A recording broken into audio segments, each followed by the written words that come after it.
Ahab defeats Ben-Hadad. Meanwhile, a prophet came to Ahab king of Israel and announced, "This is what the Lord says. Do you see this vast army? I will give it into your hand today, and then you will know that I am the Lord." "But who will do this?" asked Ahab. The prophet replied, "This is what the Lord says. The young officers of the provincial commanders will do it." "And who will start the battle?" he asked. The prophet answered, "You will." So Ahab summoned the young officers of the provincial commanders, 232 men. Then he assembled the rest of the Israelites, 7,000 in all. They set out at noon while Ben-Hadad and the 32 kings allied with him were in their tents getting drunk. The young officers of the provincial commanders went out first. Now Ben-Hadad had dispatched scouts, who reported, "Men are advancing from Samaria." He said, "If they have come out for peace, take them alive. If they have come out for war, take them alive." The young officers of the provincial commanders marched out of the city with the army behind them, and each one struck down his opponent. At that, the Arameans fled, with the Israelites in pursuit. But Ben-Hadad king of Aram escaped on horseback with some of his horsemen. The king of Israel advanced and overpowered the horses and chariots and inflicted heavy losses on the Arameans. Afterward, the prophet came to the king of Israel and said, "Strengthen your position and see what must be done, because next spring the king of Aram will attack you again." Meanwhile, the officials of the king of Aram advised him, "Their gods are gods of the hills. That is why they were too strong for us. But if we fight them on the plains, surely we will be stronger than they. Do this.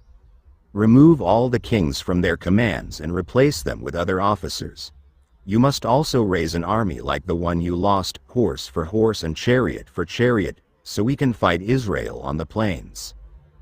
Then surely we will be stronger than they." He agreed with them and acted accordingly. The next spring, Ben-Hadad mustered the Arameans and went up to Aphek to fight against Israel. When the Israelites were also mustered and given provisions, they marched out to meet them.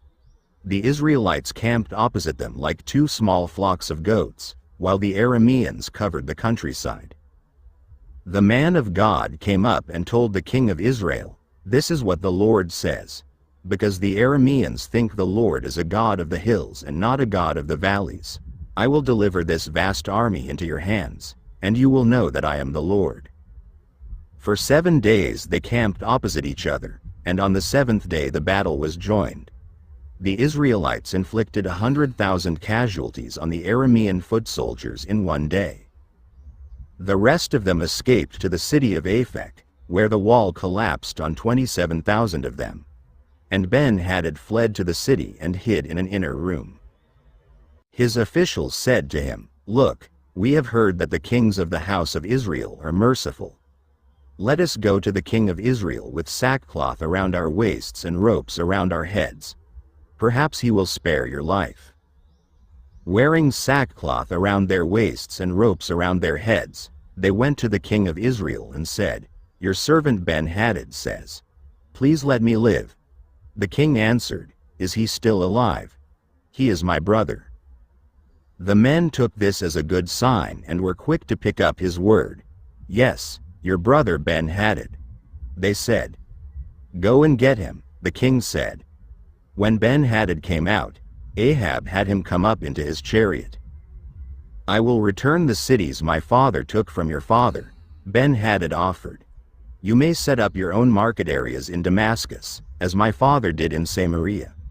Ahab said, "On the basis of a treaty, I will set you free." So he made a treaty with him and let him go.